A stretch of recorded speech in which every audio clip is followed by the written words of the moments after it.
Fíjate. Sí, bueno. Bueno, bien. Como hoy les decía, hoy vamos a hablar del metabolismo del potasio, o sea, vamos a dar hiper e hipopotasemia, y en las próximas vemos hidrosalino y ácido base y hacemos como una final con historias para metabolismo del potasio y para hidrosalino y ácido base. Capaz más ácido base que hidrosalino porque no vemos tanto. Como conceptos iniciales, el potasio es el principal catión monovalente que está dentro de las células, ¿tá? Es el primer o el principal determinante del potencial de membrana junto al sodio, y la mayoría del potasio se encuentra dentro de las células, como 140 mil equivalentes más o menos, y el 2% se encuentra en el espacio extravascular, extracelular e intravascular, digo, o sea, dentro de los vasos sanguíneos, que es lo que dosificamos nosotros con el ionogramo de la gasometría.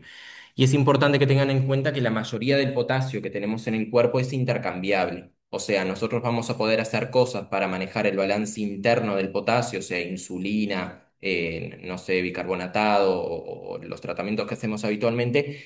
Y va a haber un gran porcentaje de ese potasio que va a poder ingresar o salir de la célula. Y eso es importante para la terapéutica que instalamos cuando tenemos hiper o hipopotasemia. La concentración plasmática normal del potasio varía entre 3,5 y 5. En algunos laboratorios va hasta 5,5, y eso lo tienen que tener en cuenta cuando estén trabajando en distintos lugares, pero la definición es esta, entre 3,5 y 5. ¿Ah? Esta, que se tienen que acordar seguramente de biología celular, es la sodio-potasio ATPasa. Es una bomba que se encuentra en la mayoría de las membranas de las células, pero principalmente está en las células musculares esqueléticas y en los hepatocitos, y es la principal bomba que determina la entrada o salida de potasio de la célula. ¿Tá? En su actividad normal, ella lo que genera es saca tres sodios hacia el medio extracelular e ingresa dos potasios. Y esto va a ser determinado por algunos estímulos que vamos a ver más adelante. Y ahí les puse la membrana celular, que es lo que, y el potencial de membrana está determinado por esas alteraciones del sodio y del potasio. Primero vamos a hablar de hipopotasemia. La hipopotasemia es muy frecuente en los pacientes que están internados. Hasta un 60% de los pacientes que tenemos nosotros en cuidados moderados o en medicina intensiva también, o en emergencia, vieron que siempre cuando los dejamos internados les ponemos un plan basal, yo que sé, fisio 1 litro cada 12 más 2 gramos de KCl, y eso es como la regla general para todos los pacientes. Y después les ponemos fármacos, no sé, furosemide, salbutamol, cosas que alteran el balance interno o externo del potasio, y no lo tenemos en cuenta. Y es fundamental que aprendan o que se lleven de la clase que tener hipopotasemia en los pacientes que están hospitalizados puede aumentar la mortalidad. Aumenta en 1,5% el riesgo de muerte a los 30 días en los pacientes que están en medicina interna. ¿Ah? Un problema para pasar. ¿No?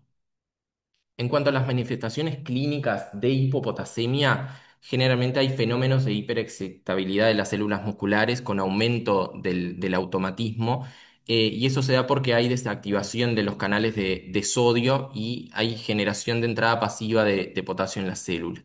Siempre que ustedes tengan una disgionía, principalmente las alteraciones del potasio o del calcio, hay que hacer un electrocardiograma a los pacientes, ¿está? Los pacientes que tienen hipopotasemia en grado moderado o severo van a tener distintas modificaciones en el electro. En este electro, en el de arriba, es un D2, que se ve la presencia de ondas U y el aplanamiento de las ondas T, que es lo inverso que se ve en los pacientes que tienen hiperpotasemia. Y cuando va aumentando la severidad de la hipopotasemia, se invierten las ondas T, las ondas U son más prominentes, y se puede empezar a ensanchar el QRS y el PR. ¿Tá? O sea, paciente que tiene una disgionía, principalmente disgionías agudas, hay que hacer un electrocardiograma y constatar en la historia clínica cómo está ese electro, porque las alteraciones en el electro nos van a llevar a hacer un tratamiento más rápido o agresivo.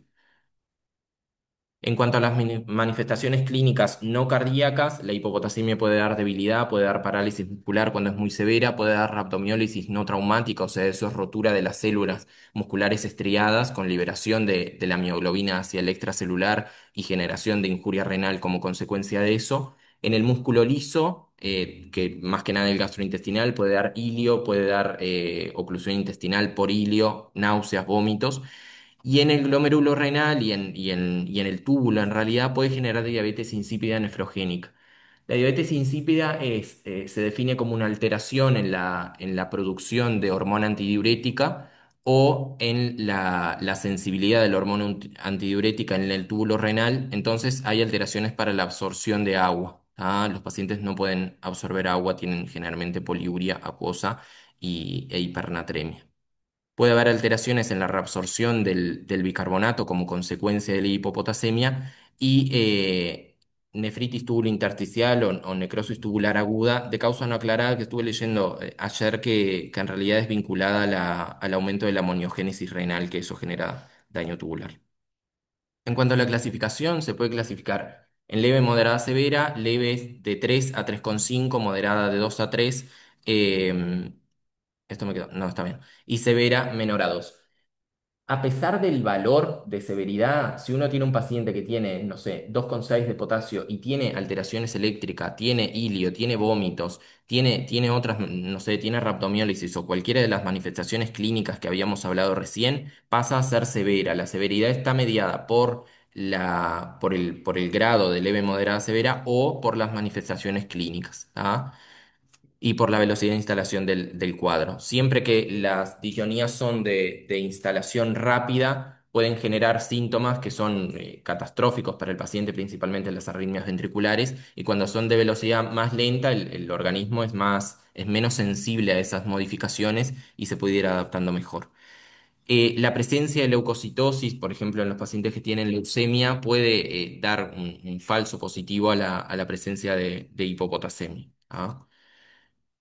Vamos a dividir, y esto es importante que presten atención, en las alteraciones del potasio se van a dividir en alteraciones por el balance interno, que esos son las cosas que llevan a que el potasio esté dentro o fuera de las células y que se intercambie, y alteraciones del balance externo. El balance externo son las ingestas y el egreso del potasio del organismo. El potasio ingresa por la dieta en las personas normales, yo qué sé, sí, en todas las personas. O por la administración parenteral cuando están internados, y los egresos pueden ser por pérdidas digestivas o pérdidas renales, que eso no vamos a ahondar demasiado en eso. En cuanto al balance interno, hay algunos fármacos y algunas fármacos o sustancias endógenas que van a generar alteraciones o movimiento del potasio a través de la membrana celular. La insulina es uno de los más potentes, lo que hace es estimular la bomba esa que vimos al principio, que es la sodio-potasio ATPasa, y eso lo que hace es ingresar potasio a la célula y sacar 3 moléculas de sodio. Además, estimula otra bomba que es la sodio-hidrogenión, que eso lo que genera es mayor ingreso de sodio a la célula y con el mayor ingreso de sodio a la célula sale potasio por la otra bomba, por la sodio-potasio ATPasa. Y además lo que hace la insulina es reducir la conductancia de los canales de potasio en los hepatocitos del hígado, ¿tá? Y al reducir la conductancia de los canales de potasio, hace que el potasio difunda menos de la célula hacia el extracelular, ¿tá? Los principales efectos de la insulina van a ser entonces en el hepatocito y en las células musculares estriadas, que son las de las más abundantes que tenemos. En cuanto a los agonistas beta 2 o las catecolaminas endógenas, o sea, la adrenalina, la noradrenalina, lo que hace también es estimular la sodio-potasio ATPasa por receptores beta 2 y aumenta los niveles de insulina, pero en un mecanismo que no está mediado por la glucosa. O sea, por una parte, hace que la ATPasa meta potasios hacia la célula y además estimula la síntesis de insulina que también va a hacer entrar potasio a la célula. ¿Tá? Estas dos primeras fármacos o cosas son las primeras medidas que hacemos nosotros cuando tenemos un paciente con hiperpotasemia en la emergencia. O sea, son parte fundamental del tratamiento médico, como lo vamos a ver más adelante. En cuanto al gradiente transmembrana, las oscilaciones del pH y la presencia de hidrogeniones modula la permeabilidad de los canales de potasio. ¿Tá? La alcalemia, o sea, Estaba más evolucionado, o sea, en un cultivo eso que lo hacemos acá, vamos, de control, digamos. eso es Ariel. Ahí va. Eh, La presencia de alcalemia determina movimiento del potasio al intracelular, ¿ah? O sea, pH mayores a 7,45, ya sea por alcalosis metabólica o respiratoria, hacen que el potasio ingrese a la célula en intercambio con los hidrogeniones. Y después puede haber consumo también de potasio por los procesos linfoproliferativos, o sea, tumores que sintetizan muchas, o sea, células que requieren muchas purinas para la síntesis de ADN, pueden incorporar mucho potasio para la actividad de las bombas y el síndrome de realimentación que tenemos una clase más adelante, ¿no? Ya la Que tuvieron. ya la tuvieron. Está Si colgado. aprendieron algo, se acuerdan que es uno de los pilares de diagnóstico, la hipopotasemia. En cuanto a del balance interno, ¿entendieron? ¿Alguna pregunta que tengan? Me van parando, cualquier cosa, pero yo hablo medio rápido. En cuanto al balance externo, los humanos recibimos entre 50 y 500 miliequivalentes por día de potasio en una dieta habitual, ¿tá? Y la respuesta renal de las personas es suficiente para mantener una homeostasis del potasio siempre que la función renal obviamente sea normal. ¿Tá? Capaz hay personas que tienen una dieta más baja en potasio, pero el túbulo renal es capaz de reabsorber y mantener en valores normales. Y ahí les puse un cuadrito de la nefrona porque hay algunos diuréticos que van a generar alteraciones del potasio, ya sea por activación directa de los canales o de las bombas o por activación secundaria. Por ejemplo, los diuréticos de asa, es como por ejemplo el furosemide que utilizamos habitualmente, bloquea un contrasporte o un SYNPORT, en realidad, que es el sodio-potasio 2 cloruro, eh, y lo que hace es aumentar la excreción de potasio del túbulo renal y reducir la potasemia, o sea, es uno de los elementos del balance externo. Y la hidroclorotiazida, a pesar de no tener un efecto directo, lo que hace es aumentar la excreción de sodio del túbulo renal y como consecuencia de eso hay aumento de la síntesis, no, de la excreción de potasio para generar un lumen más electronegativo. ¿Ah? O sea que tiene los dos efectos. Y por otra parte, la espironolactona lo que hace es ahorrar potasio, o sea, aumentar el potasio en la sangre. Otras cosas del balance externo, hay algunos antibióticos que, como la penicilina, por ejemplo, que aumentan, son aniones no reabsorbibles y aumentan la excreción de potasio del túbulo renal. La anfotericina B o la amicacina, los aminoglucósidos en general, inducen hipomagnesemia y eso genera alteración en la bomba sodio-potasio, con disminución de la absorción y la internalización de potasio hacia el medio intracelular. Y ahora hablando un poco de la reposición, o sea, vimos balance interno, balance externo, con los fármacos y la nefrona. Y en cuanto a la reposición, tienen que saber siempre de cuántos miliequivalentes tiene la ampolla de cloruro de potasio del 10%. ¿Tá? Eso es, en Uruguay creo que no hay ampollas de más de 10%, pero siempre tienen que ver eso. Igual cuando van a reponer sodio, que lo vamos a ver más adelante, porque hay de diferentes porcentajes. ¿Tá? Cada ampolla de cloruro de potasio tiene, de 10%, tiene 13,4 miliequivalentes por ampolla. La cantidad máxima que podemos administrar por vía intravenosa periférica son 40 miliequivalentes, que esos son 3 gramos de KCl, ¿tá? Por litro de solución. O sea, siempre que enfermería, o cuando van a indicar, a veces enfermería le ponen 4 gramos y te hacen bajarle un gramo y tienen razón porque da flebitis química. Y los ritmos de infusión pueden ser hasta 20 miliequivalentes por hora. O sea, si pongo 3 ampollas en un litro de suero fisiológico, o sea, 3 ampollas de KCl en un litro de suero fisiológico, lo puedo pasar en 2 horas, o sea, 500 mililitros por hora. Eso es siempre que sea un aporte en el plan basal, que es lo que está indicado cuando los pacientes no tienen alteraciones eléctricas o manifestaciones críticas de hipopotasemia, ¿tá? Agregarla en el plan basal. Se puede administrar potasio bioral también, pero la absorción es más lenta, pero es una estrategia que utilizamos. Y si tenemos una emergencia hipopotasémica, o sea, hipopotasemia severa, ya sea por valores o por alteraciones eléctricas o síntomas neuromusculares, es seguro administrar 2 ampollas de cloruro de potasio, que acuérdense que cada una tiene 13,4 miliequivalentes, en 100 de suero fisiológico en 20 minutos, media hora, siempre por bomba de infusión continua. ¿tá? Siempre esa indicación tiene que ser por bomba. La escriben y verifican que enfermería haya puesto 2 ampollas en 100, ponen el macrogotero con la bomba y van a fijar la velocidad. Ustedes van a verificar la velocidad, ¿tá? Acá en las piedras, enfermería es bárbara, pero en otros lugares pueden haber catástrofes con esto. Y tal, lo que les decía es que si la hipopotasemia no es grave, no tiene manifestaciones críticas, lo voy a reponer en el plan basal. Y siempre tengo que pensar de nuevo en el balance interno y en el balance externo, ¿no? Porque ese paciente por algo vino con hipopotasemia y voy a tener una causa que corregir seguramente. ¿Ah? Y las causas de hipopotasemia, si yo no las corrijo, por más que administre, no sé, 8 10 gramos de KCl en 24 horas, si no corrijo la causa que llevó a ese paciente a tener hipopotasemia, no va a servir de nada. Después, en cuanto a 20 minutos, media hora. Tranqui, tipo. No en chorro.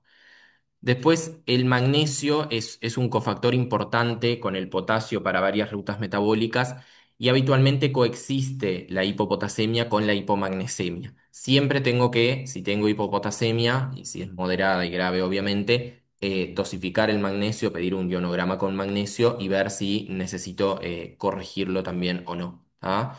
Y además hay un contransporte en la nefrona más a nivel distal que lo que hace es retener potasio en intercambio con el magnesio. O sea, necesitamos tener magnesio para que se pueda retener el potasio. ¿Ah? Es como, el magnesio es como la llave del potasio. Siempre tengo que dosificar cuando tiene hipopotasemia el paciente. Bueno, ¿alguna duda de hipopotasemia? ¿Algo que quieran preguntar?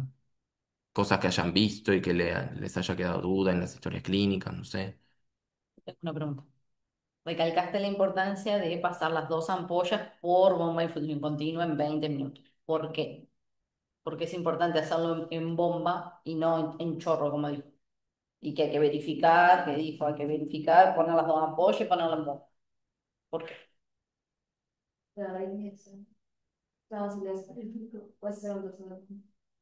Puedes hacer un examen. Muy bien.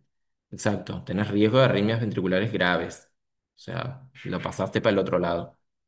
Siempre es lo que dijo Virginia al principio, ¿no? Las alteraciones de los iones, dependiendo de la velocidad de instalación del cuadro, es lo que van a generar. Generalmente las hiperpotasemias, por ejemplo, de instalación rápida, generan arritmias ventriculares rápidas, que son letales, y las alteraciones que son de instalación más lenta pueden generar trastornos de la conducción, que son de instalación lento, y los ritmos son más lentos también. ¿Ah?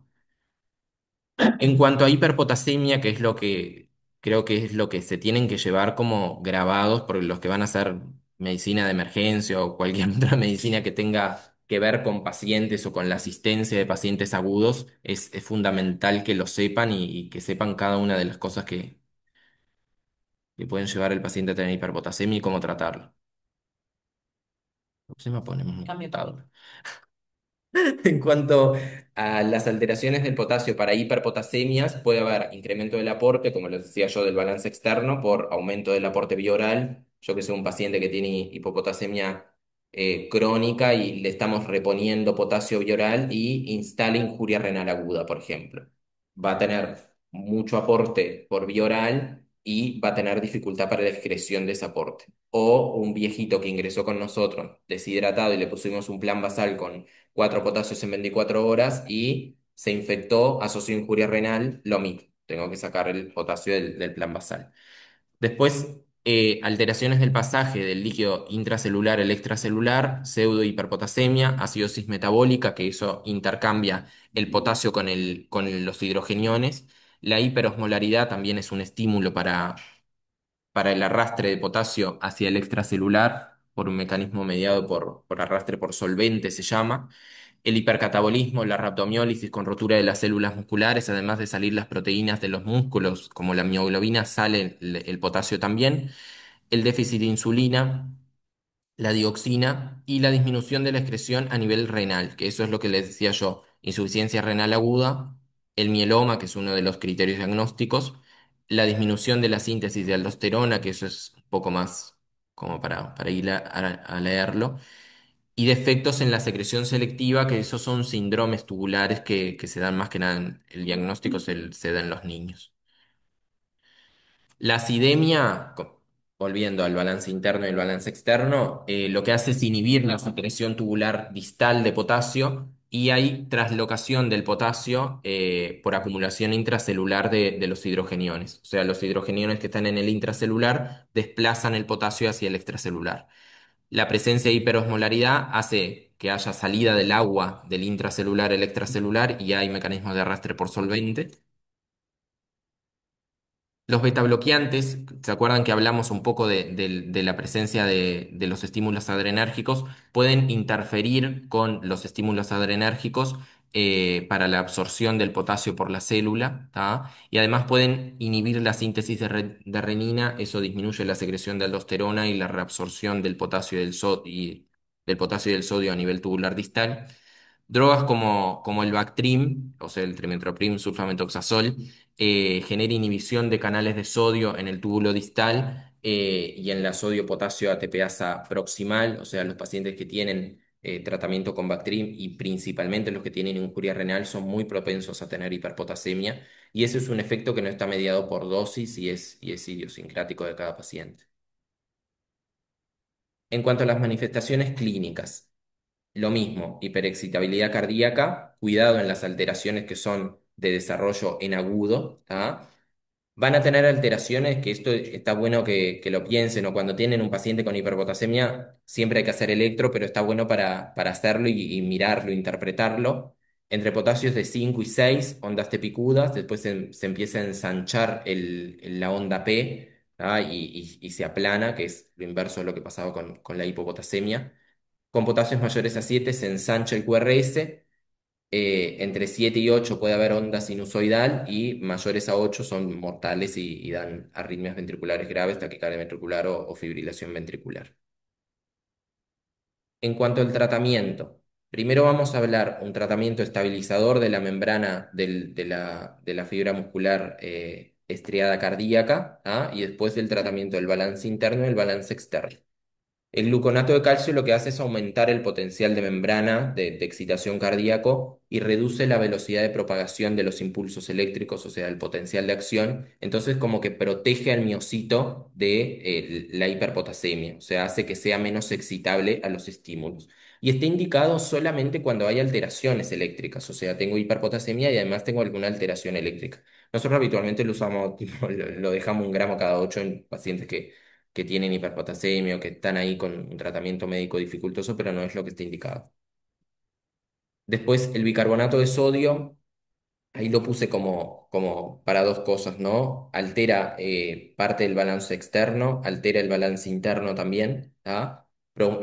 La administración de bicarbonato promueve el intercambio con sodio hidrogenión y mantiene la electroneutralidad de la membrana plasmática, y eso hace que tenga como un efecto de protección también miocárdica y lo que hace es promover la secreción distal de potasio en el túbulo distal, pero es inefectiva en los pacientes que están en anuria. O sea, el paciente que tiene injuria renal aguda, que requiere terapia de sustitución renal o lo que sea, y tiene hiperpotasemia, administrar bicarbonato de sodio no va a generar un efecto en el balance externo del potasio. ¿Ah? Y la administración de bicarbonato de sodio puede generar efectos adversos, que son los que les puse ahí, alcalosis metabólica, hipernatremia, hipocalcemia, que tal, no importan tanto. Está indicada la administración en pacientes que tienen acidemia grave, o sea, un pH menor a 7,20 e hiperpotasemia, ¿tá? Y se administra suero bicarbonatado 1 molar, 100 a 200 mililitros en 20 minutos más o menos. Es independiente de la indicación de suero bicarbonatado 1/6 molar en los pacientes que tienen injuria renal aguda. Eso tal lo podemos ver otro día también. Después el tratamiento que tiene del balance interno que tiene mayor efecto, ahora les voy a poner un cuadrito de los efectos, es la administración de glucosa e insulina, ¿tá? Del suero glucosado que utilizamos habitualmente e insulina. Insulina ya hablamos por qué, estimulación de la sodio-potasio ATPasa, internalización del potasio y tiene un efecto que es más precoz que la administración del salbutamol, ¿tá? Más o menos a las 10 minutos del inicio de la infusión del glucosado de insulina, empieza a darse el efecto. Y reduce entre 0,5 a 1,2 miliequivalentes por litro de potasio con la administración. Lo que está más documentado es administrar 10 unidades de insulina cristalina en 50 gramos de dextrosa, que eso es 500 de glucosado 10. Pero puede ser seguro también hacer 5 unidades en 250 de glucosado 10. En cuanto al salbutamol, que también activación del ácido potasio TPasa y aumento de la síntesis de insulina por mecanismos que no están vinculados a al aumento de la glucosa, son 10 a 20 miligramos nebulizados. ¿Tá? Si se van a hacer puff, se tienen que hacer millones. Siempre, Ariel siempre dice que tienen que, o sea, le tenés que bajar el canister entero. Piensen que cada uno de los puff tiene 100 microgramos y yo necesito 10 a 20 miligramos para que tenga un efecto en el nivel de potasemia. O sea, si tienen el paciente que no está en ventilación mecánica y le puedo hacer una nebulización, le hago una nebulización de 20 miligramos de salbutamol. Y en cuanto al tratamiento para el balance externo, lo que más utilizamos son diuréticos como el furosemide, que es un diurético de asa que inhibe el simporte de sodio, potasio y 2 cloruro. También aumenta el flujo sanguíneo renal y eso hace que pueda perder más potasio por la nefrona, siempre que el paciente no esté deplesionado en el intravascular, ¿no? O sea, lo tengo que reponer y darle furosemide para que orine. Y las dosis son altas, entre 40 a 200 miligramos, y va a generar caliuresis. Lo otro que hay, que yo veo que a veces se usa acá en la puerta, son las resinas de intercambio iónico, como el cayoxalate, por ejemplo, que no son drogas que sean mucho para utilizar en los pacientes en agudo, ¿tá? O sea, todas las otras cosas son para usar más rápido, digamos, ¿tá? Pero tienen un efecto en la reducción del potasio y hacen un intercambio intestinal con las sales de potasio o de calcio. eh, y hay que tener cuidado porque algunos pacientes pueden tener ulceraciones por la administración, pero no es algo para nada frecuente. Y la terapia de sustitución renal en los pacientes que tienen injuria renal aguda grave, que tienen hiperpotasemia y que están en anuria, que es refractaria al tratamiento médico, es lo que está indicado. Y ahí les dejé un cuadrito. Este cuadrito es sacado del libro de Disgionías Graves, que es de la cátedra del CTI, que está bueno, se los dejo en la presentación, que habla un poco de todo lo que fuimos analizando, cuál es la vía de administración, el tiempo de acción, el cambio en el potasio y en cuánto tiempo puede cambiar eso. ¿Ah? Y bueno, ¿alguna duda? Para esta presentación, no les puse mucha bibliografía, les puse una nomás. Les pasamos. Sí, grabando. Sí, sí. Les pasamos. No voy a decir nada. Les pasamos con Virginia después. Hay una revista que se llama Revista Española de Nefrología, que tienen como unos librillos, es una revista en realidad, que tiene alteraciones del potasio, alteraciones del sodio, injuria renal, que esa está buena para leer. Después de este libro de la cátedra está bueno también, capaz es un poco extenso. Y está, nada más. ¿Alguna duda?